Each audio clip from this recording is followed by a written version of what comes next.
talking about Mercy Otis Warren. Mercy was a writer in the time of the American Revolution.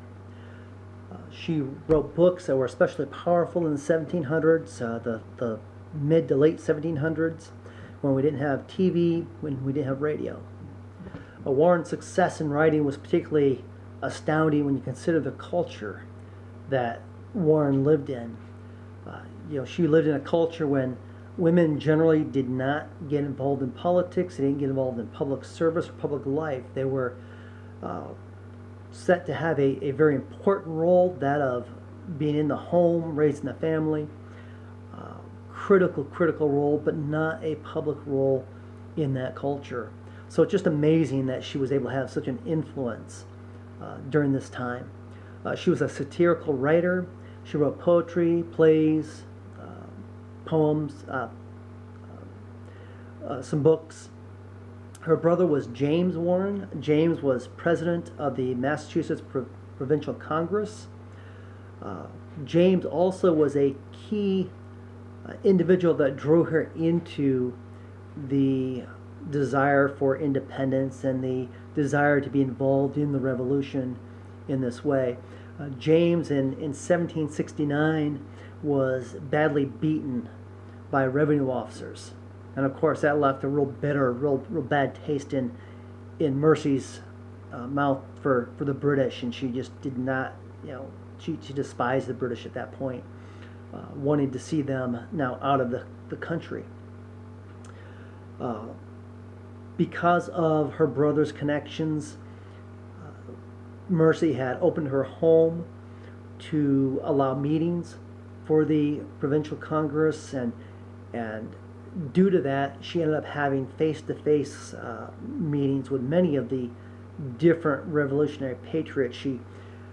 She knew these individuals personally. She also had the opportunity to hear firsthand the discussions that were taking place and hear the different arguments of different politics and different sides, and the argument for the revolution and the argument against the revolution, the argument for staying with the British, and the arguments against keeping with the British. So she was really in a tremendous place to be able to take this information and start writing it and bringing it out. And she wrote in the only way that was available at that time. Most of the information during that time was either from the pulpit, through preachers such as Witherspoon, where the congregation would hear the pastors, the ministers preach, and they got information that way, or they would be reading articles in the newspaper and pamphlets. And in this case, Mercy was quite adept at writing for these articles, for these pamphlets, so that the colonists could understand the issues, the situation they were under, and make a wise decision to whether or not to join the fight for independence. In fact, she wrote a weekly play in the Boston Gazette that would draw the colonists to embrace independence. She also wrote the book Adulator, which foretold the revolution, her vision for what the revolution would be. This work featured Rapatio, who was modeled after the Massachusetts Royal Governor Thomas Hutchinson. She also wrote Defeat, which also had the character of Rapatio, and she wrote The Group. These were satires that would suggest what could occur if the king abrogated the Massachusetts Charter of Rights. Now, after the war in 1805, she also published a 3-volume set on the American Revolution. Quite an accomplishment for her. Warren's writings were just a tremendous force for bringing people into the thoughts of independence and politics of independence.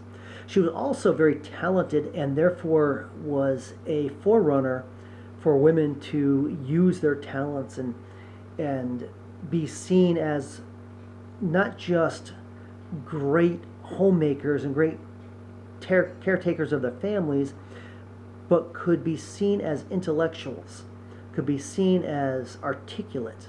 And so she was a forerunner to the respect and honor of women that wasn't necessarily so ingrained in the culture at that time. So hopefully as you've heard a little bit about her, you'll have your interest piqued, and you'll want to look further at what Mercy and other women of the Revolution era had contributed, and some of those talents that could be seen that weren't necessarily appreciated at the time. Thank you for listening.